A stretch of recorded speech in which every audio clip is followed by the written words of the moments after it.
So, Genia, if I may start with you. So we know that Vienna is regarded as the world's most livable city, but is it also a city where innovation and smartness and technology are playing a part? We know in Vienna that most of the world knows Vienna as a city of tourism, of culture, of music, and of livability. But if you are a city of livability, of high quality of living there, you must be in some respect innovative, because if you are not innovative, you can't be a livable city. But to be sure, in Vienna we do have the situation that beginning from the late 1980s, before the fall of the Iron Curtain, Vienna was in a situation at the intersection between Western and Eastern Europe. And this is a reason why, for example, the innovation system is not on the same level as some of the other Western European or international cities, because we are just now in a catch-up process. But on the other hand, we have reached a high level just now, and I will give some views on that, why we are an innovative city. First of all, many people don't know that Vienna is one of the biggest university cities in the German-speaking Europe. We have more than 10% of the population of the city of Vienna are students. That means about 190,000 students are taught in Vienna. A third of them comes from Europe or abroad. We have about 9 universities, public universities, and 5 private universities.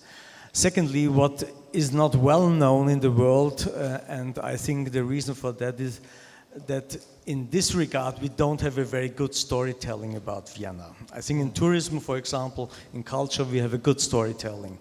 In regard of innovation and science we don't have. But if we look to the statistics, for example, we have now about 1,500 research institutions and companies in Vienna.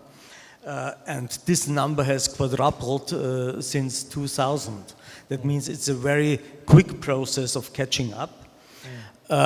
And there are about more than 40,000 researchers in this field active.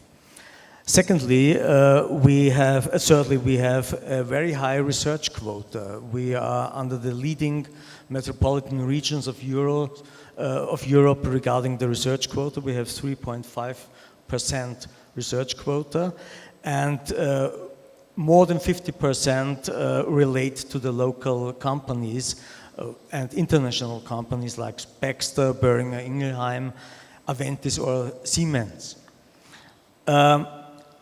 We are very good at life sciences. Vienna is a life science hotspot.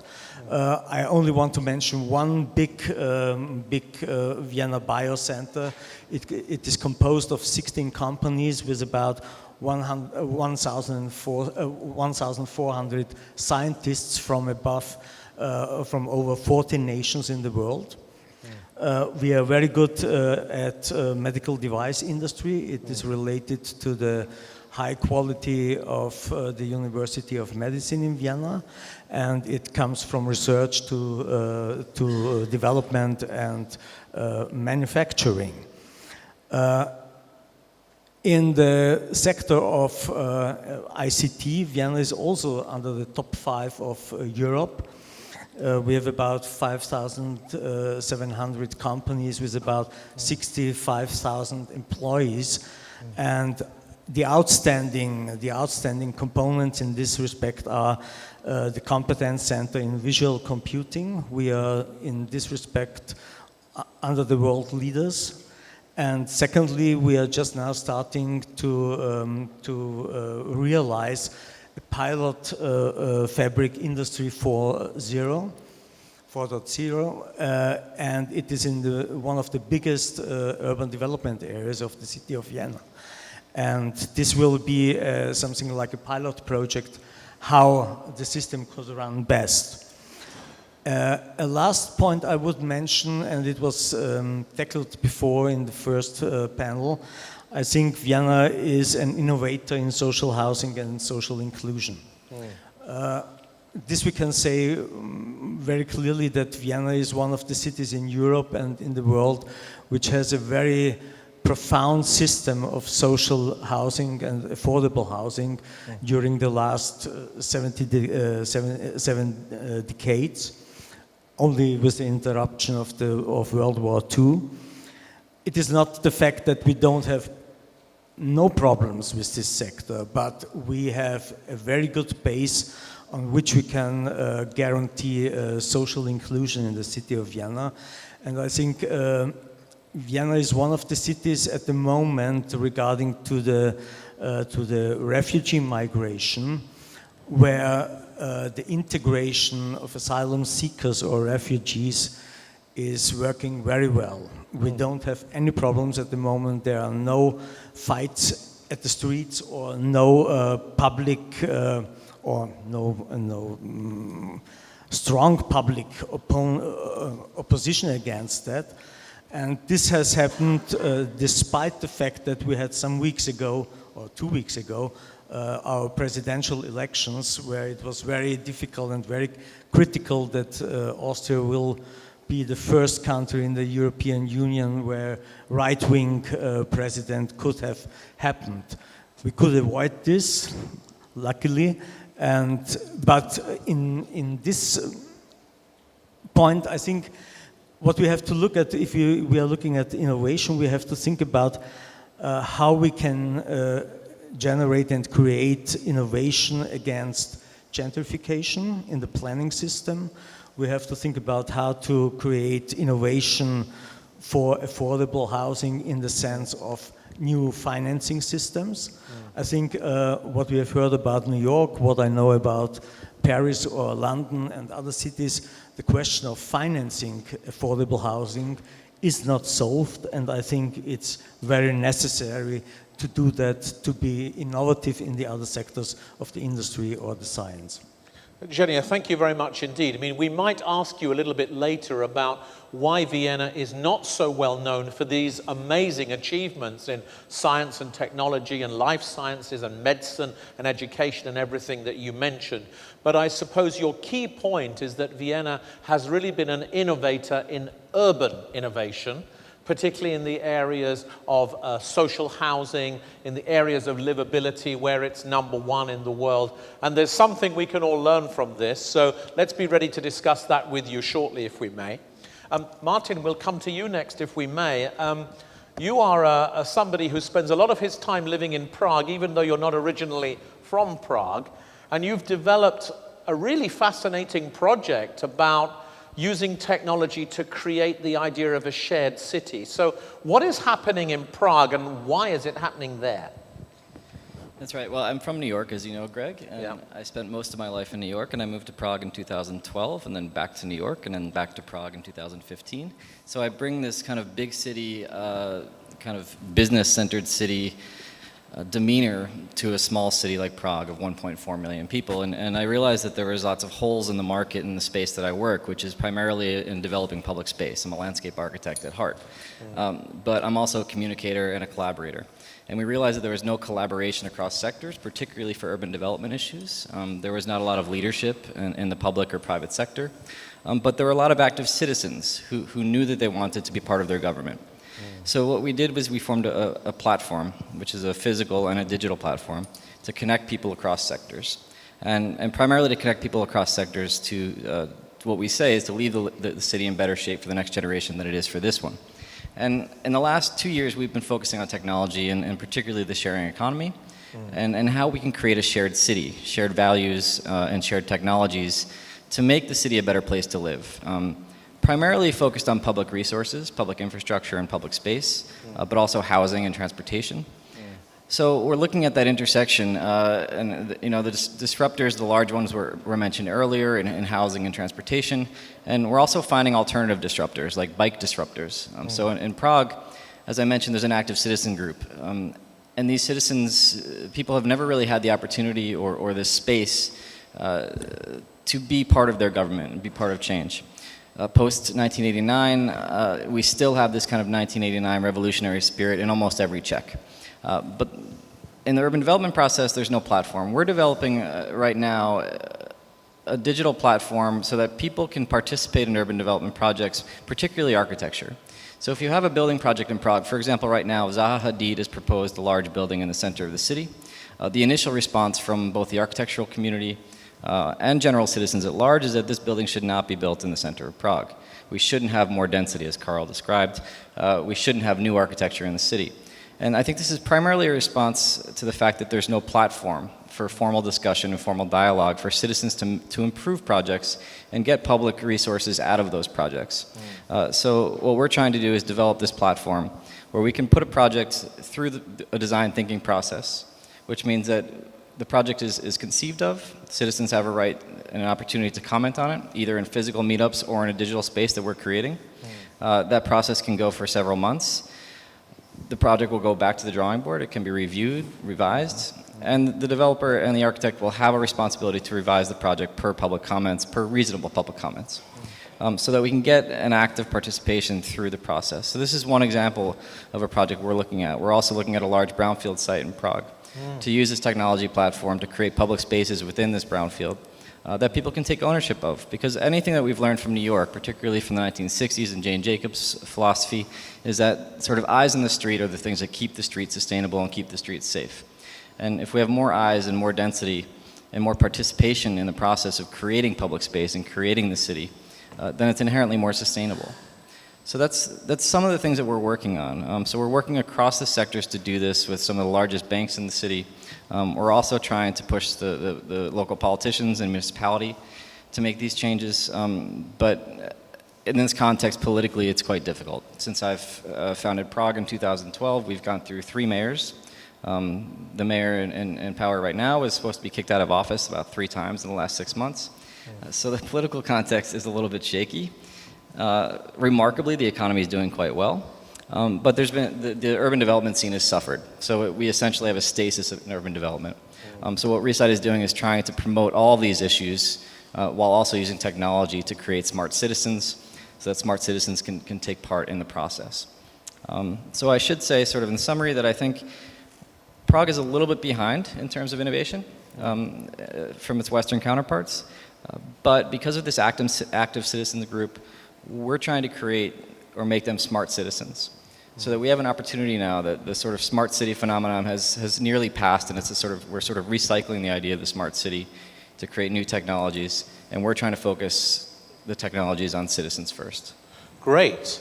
So the whole initiative is about helping the people of Prague to be smarter citizens so that they end up demanding or requiring a smarter city to come to them rather than the other way around. And we might come back, Martin, to ask you whether you think the citizens in other Central and Eastern European cities are also being enabled to be this smart. So that would be very interesting to discuss. Martin, thank you. And for those of you who haven't seen the Shared City and the reSITE platform, it's really worth going to see.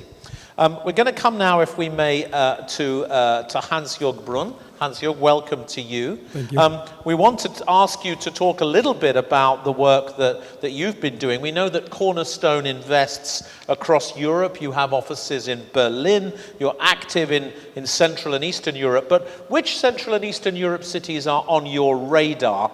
And how are the ones that you're interested in embracing innovation? We started really out in Prague in 1999 in Karlin. Martin will be very familiar not only with the area but also with the people. And we have heard today that cities are not always flexible or responsive.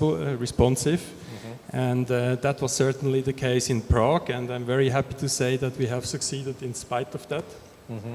By taking our own initiatives and banding up with other investors who were willing to forego some of the profit in order to have livable cities. And I'm still quite interested in Prague because as a starter it's a very nice city to be. Mm. It has a beautiful stock of old buildings ranging from a couple of hundred years ago to the Bauhaus style. And I think the authorities, they haven't quite yet figured out what will happen in the future, and that they will be under a lot of pressure by citizens, by the investors. But for the time being, at least, they manage not to stand too much in the way. Then, of course, Warsaw is a great city because it's great. And because it has a population that, I just mentioned it before to somebody, a lot of them went to London as an example and were very successful, and there seems to be some entrepreneurial DNA in those people, and that's why I think Warsaw will be a very good place to be for real estate developers and for technology companies. Great, well thank you very much, and we'll ask you to share a few more thoughts in a minute, but let's come to Sergiusz now if we may. So Sergiusz, we know that within Poland, obviously Krakow is famous as a technology hub, but there are many other Polish cities where technology and innovation is taking place, not least in the Tri-City area in the north of Poland. So what do you think are the emerging opportunities for cities like these in Poland? Yeah, thank you. Compared to the previous words in the discussion, there is one figure which differs Poland from Prague, Czech Republic, or from Vienna, Austria.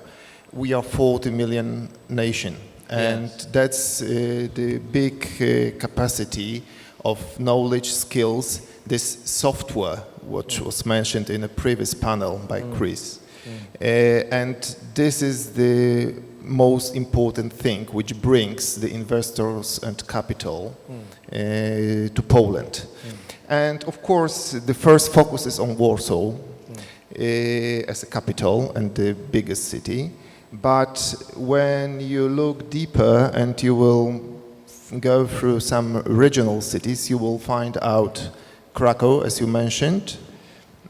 But we also have very strong north of Poland with 3 cities where I come from, with 1,000 years old Gdańsk and young Gdynia and Polish Riviera Sopot in the middle. So you have composed of history, talented, 1 million agglomeration and high skills inside.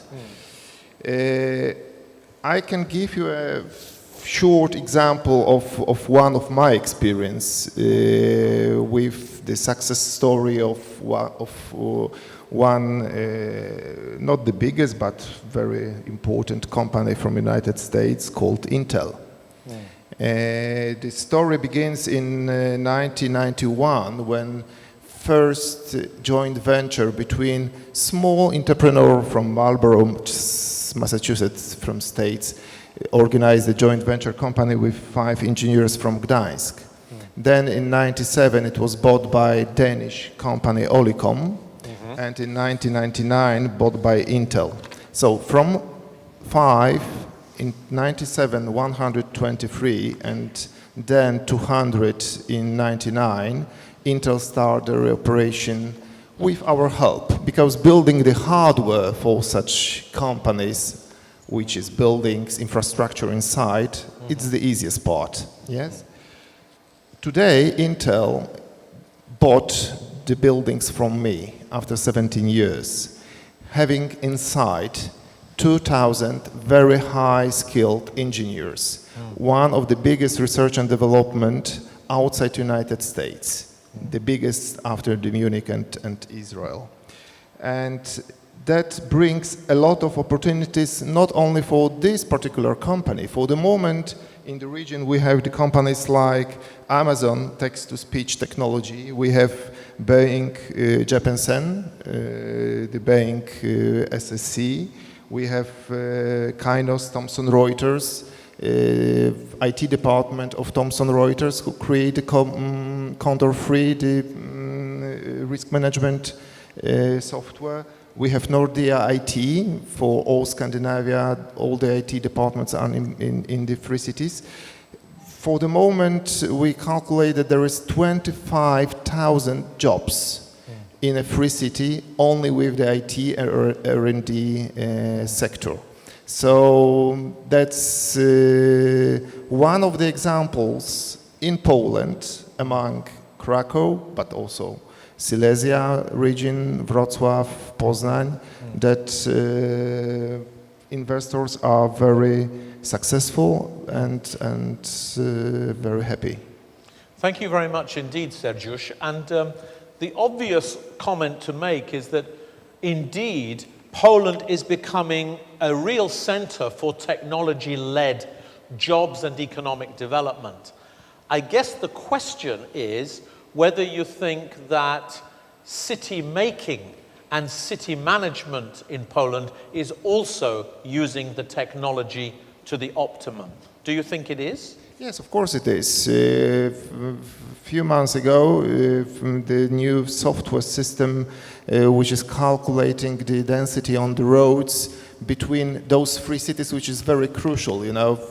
We were fighting between the mayors of three cities for the common ticket for a train for the last 15 years. So now we are very proud that we have some more software on the street, measuring and calculating the distance, the time, and the time is more important, it was said before, than the distance to get from point A to point B.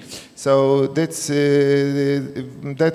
also in my city exists. We have few very interesting cooperation between the government money and private money. We have a lot of institutions who are developing the research and development and the startups. We have PPNT in Gdynia, this is the Science Park in Gdynia, we have Science Park in Gdańsk, we have the startups in Gdańsk. So there is a lot of events, like for example on the 20th of May, InfoShare, one of the biggest European IT brainstorms festivals, let's say, because this is not only the seminars, this is not only the lectures, this is also some brainstorming panels between the engineers. 5,000 people attend to this event in May.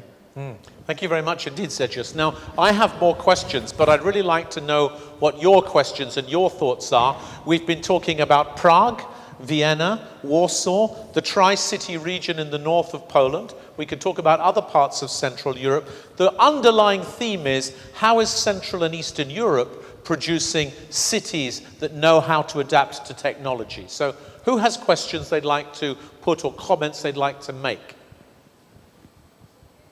Yes, madam, you're first. Thanks a lot. I really enjoyed those presentations. I have a question going back to the point of leadership that we heard or discussed before. And I think looking at Warsaw, the question of leadership is key to the future success of the city in terms of housing, in terms of continuously attracting investment. So my question from the experience in Prague, Martin, is how do you manage, or how do you manage to also really, or what's your strategy in engaging formal politics in that debate? Because I think my feeling is that civil society is all great, but you need to establish some kind of formal communication. And sometimes here I have the feeling that people, developers, investors, speak a little bit with disdain about city politics. And my question is how do you create platforms for learning and for common cooperation and common innovation? Because I think as long as it's a private sector development lacking cooperation with the city, there is an issue in the other way around. So I wonder whether you could share a little bit more of your experience in that regard. Great, Martin, we'll ask you to do that. And I guess underlying your question is another question, which is how do we get out of politics and into leadership? Yeah, that's the kind of key point. So we might ask the others about that. Who else wants to come in? Yes, madam? Anna Rutkowska-Górak, Warsaw School of Economics. Mr. Sergiusz Gniadecki mentioned about developing institutions supporting technological development among other technology parks. And I would like you to ask such a question. Do you think that technology park is a necessary element of today's urban growth? We are talking about large cities in a country. Okay, how important are technology parks? And I guess part of the question is, can we not have the technology in the city rather than outside of the city, if that's part of it? Let's come back to that. Who else would like to come in? Anyone else waiting? Chris? And then there's yourself. Yes? Hello? Keep your hand up. She can't see you. Yeah, that's it. Great. Thank you. Chris Choa from AECOM. A question for Eugen. Specifically, if you could talk a little bit about the transnational consortium group that you were with, how important was transport policy in the relation of the work that you were doing there and bringing transnational cities together? Where was this again? This is the Transnational Consortium Centrope. Okay. Yeah. Very good. This is your project? No. Oh, sorry. Wrong panel. Okay. Yes, sir. I'd like to touch on political risk. Eugen mentioned the presidential elections in Austria 2 weeks ago and suggested that Austria narrowly avoided to have the first right-wing populist government in Europe. Actually, Poland already does have one. Yes. And what about Hungary? And I'd like to see whether, or I'd like to hear whether, in your discussions with international investors, with technology companies looking to settle in Poland, are you being asked questions about the political environment? And if yes, what's the reaction? Yes, so the delegate to this colleague is saying, although, Zhenya, you said that Austria narrowly avoided to have a right-wing president, in fact, in his opinion, Poland does have one. And so he wants to know whether, particularly for the people investing in Poland, this has created a political risk that makes Poland less attractive for investment in some ways. So this is a question for you two, really. Lisette. A lot of questions about politics and risk and leadership. Interesting. I have a question for Eugen. Whether you could elaborate a bit more on the critical success factors you think for Vienna to successfully integrate those asylum seekers and also linking that to affordable housing. Okay, very good. So, anybody else waiting? John?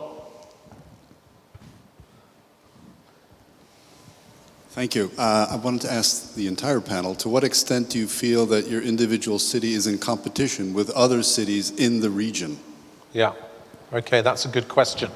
Great, so let's do it like this. Martin, why don't you start off talking about civic leadership and political instability and all of your insights about that.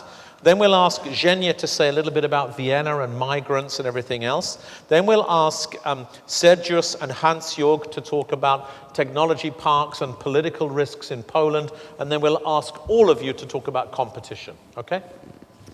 Sure. You know, I was at a Urban Age conference in 2012 where Richard Rogers, the architect, was talking about technology and innovation. And at the end of the conference, and Rogers is in his 80s now, I suppose, and he said, you know, who cares about technology? No one does. If you go on the street, people care about their walk home from work, their house, having access to a park. They want to have a nice place to eat, and they want to be able to meet their mate and kiss their wife on the way home from work. And I think in a sense that's exactly what we care about. And in Prague, we come at this urban development issue from this perspective, that people need a nice and safe place to walk home from work. In Prague, when I started reSITE, there was 47 public space activists groups registered with the Ministry of Interior. So NGOs, and basically all these NGOs were quite small but quite loud. They all sat at the table, pounding their fists about some urban development issue, whether it's too many cars or corruption in the private sector and public sector, but no one talked to each other.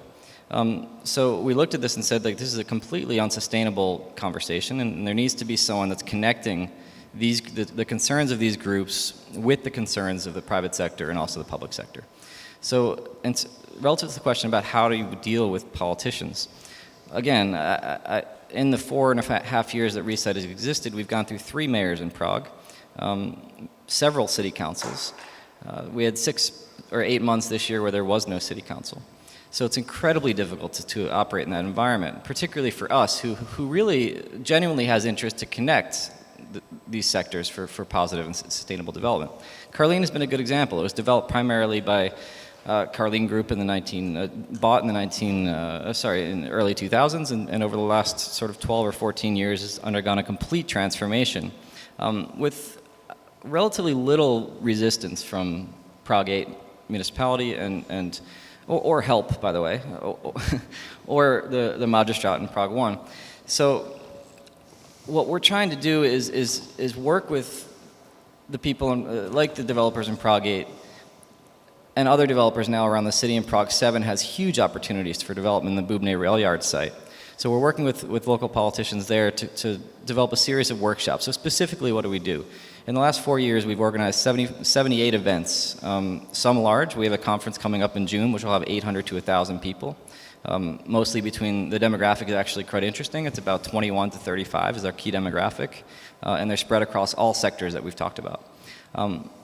Those are huge events, and that's really where we talk about global issues that have local significance. And then we do smaller events with investors and with politicians and with civic leaders. So for the site in Prague 7 I talked about, the huge rail yard site that was bought by Orco and then transferred to CPI, it's a process of sort of bringing the politicians and the investors to the same table with civic activists, creating a dialogue which didn't exist before, and trying to curate and develop that dialogue to a more productive outcome. So that really what we're trying to do, and what my experience is, where I bring my experience to bear, is teaching those people in the process what questions to ask.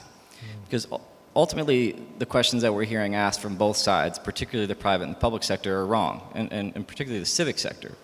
The civic sector thinks that everybody should do everything. You know, the private sector needs to pay for it, or the public sector, and without much sort of productive conversation.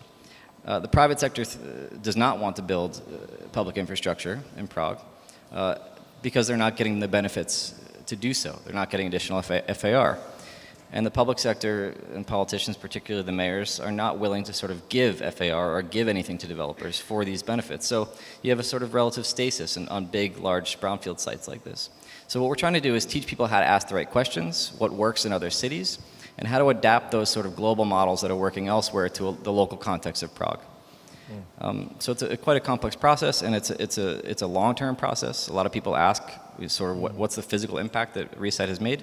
Well, you know, just to give you an example, a park I worked on in New York, it's a 2-acre park in Harlem on the riverfront, 2 acres. It took 10 years from planning to its construction. So urban development, particularly public space and public infrastructure, takes a very long time. So that's the other thing we're trying to educate people on, is how long and how arduous the process needs to be, and what questions they should be asking in that process. So you're really teaching them not just to be smart citizens, but to be engaged, to be patient, to be tactical, to be thoughtful about how they do it.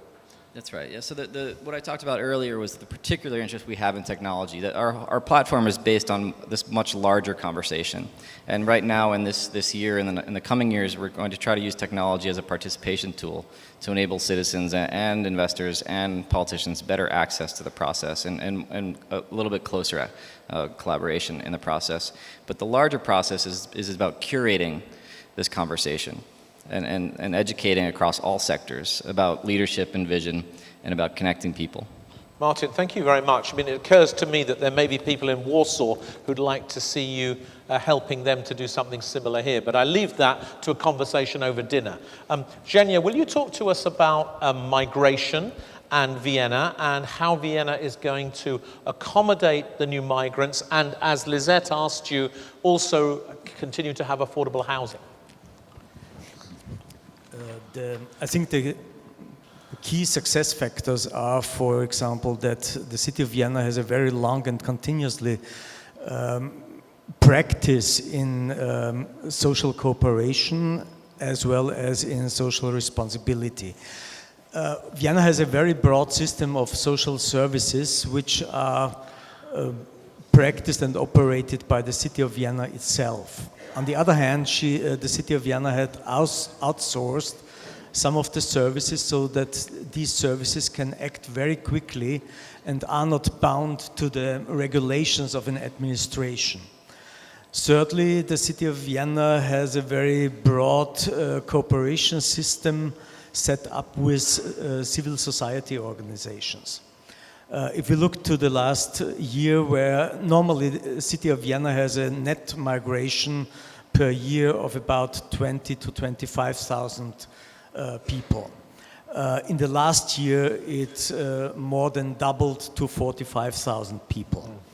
And this year, we also think it will keep this quote. And in this combination of a very good and broad system of public services for social healthcare, for social housing, etc., and the private organizations, we could manage it that there have not been these big accumulations of refugees in one big center. We have a very decentralized form of integrating them to give them housing for a time. And in the second step, we try to bring them into the normal housing system of the city of Vienna. And in this respect, I come to the second question. The city of Vienna is in the very luxury situation that the housing stock owned by the city of Vienna is about 200,000 flats. That means that's a mass for maneuver you don't have normally. Secondly, the city of Vienna has a very tight cooperation with non-profit construction associations, which are responsible for building houses, non-profit housing, but subsidized by the city of Vienna. And that means we have a lot of opportunities to bring the people to different places. And certainly, we had since the fall of the Iron Curtain and since the war in former Yugoslavia, Vienna integrated a lot of people from Serbia, from Croatia, etc., etc. And I would say people are used to that, to integrate people. In the practice, it is not the same perception on the public opinion. There we have different perceptions.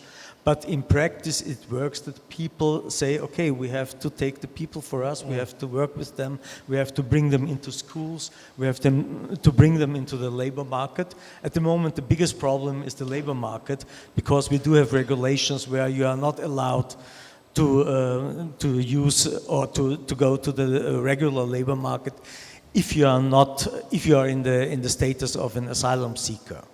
That's a problem. Austria is just working on this, because I think it's one of the core challenges to solve this problem, because if the people are as quick as possible on the labor market, they have the best chances to be integrated. If they need to get subsidies, it will be always a tension between those who are in the market and in jobs and the other ones who are not in the job.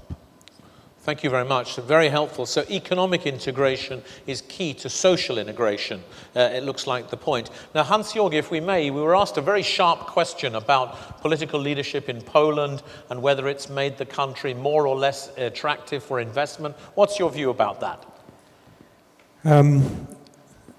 I think we as businessmen, we have to live with the fact that we can't really choose the governments we want.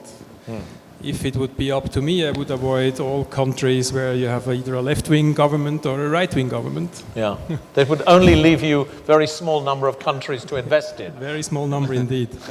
But I guess everybody who is sitting here has learned to live with those governments and to live with the administrations, the bureaucracy, and to do business nevertheless. And I don't think that it wasn't such a big problem in Hungary, and I don't think it's going to be a big problem for Poland, because if a car manufacturer wants to manufacture cars here, he will do it with or without a right-wing government. And on the other hand, personally, I would like to think that independently of a government, as a developer, I contribute to supply a city with housing or with offices or with technoparks or with distribution centers, anything that the people need there to have a good life and to make a city livable.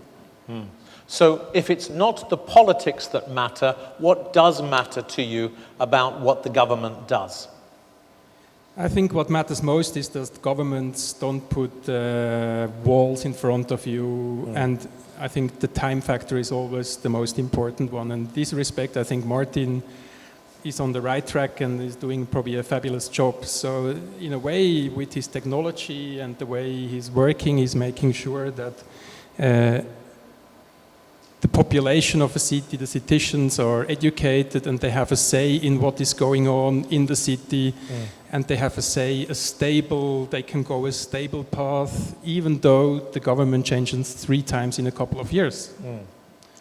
I think that's an important thing, and I think it's also up to us to kind of make sure that we help creating those systems that allow cities to develop independently of political views and political leadership.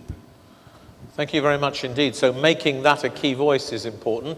Zhenya, you want to comment? I want to comment on that because in Vienna we do have the problem, I see it as a problem, that we are, from the diversity of the population, we are an international city, no doubt.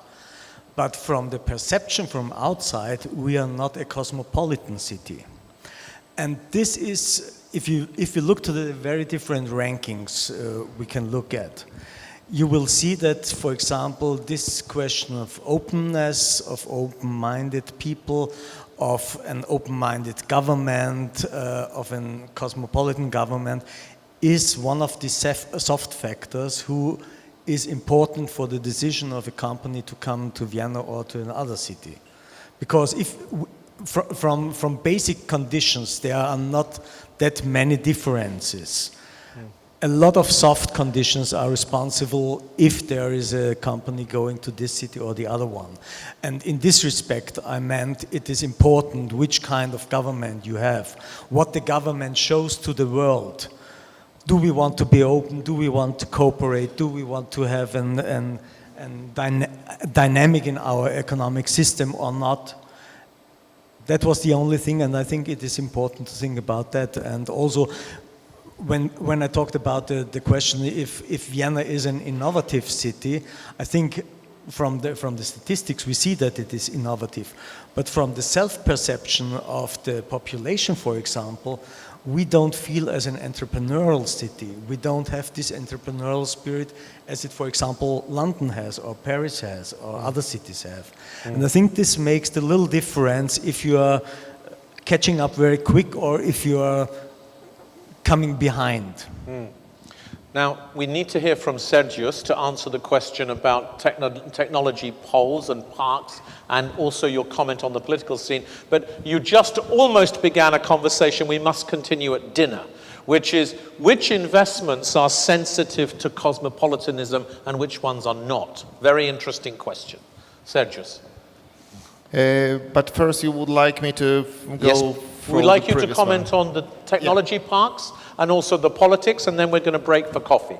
Okay, good. Yeah. So very short answer for a very short question. If the technical parks and science parks are needed, yes, they are. That's it. Okay, that's a good answer. Now, what about the politics? Does it affect the investment climate if you have a right-wing president? Yeah. Of course, we were not so lucky as Austria during last elections, but I always try to look positive, and even in the bad things, I would like to see some positives. So, the big positive which we have in Poland right now is the strength and the experience on last 25 years. It cannot disappear from, a night of election or a night of signing some political documents, yes? This is something strong, which I think will keep the investors and will keep Polish entrepreneurs here in Poland to do another good jobs as they did in last 25 years.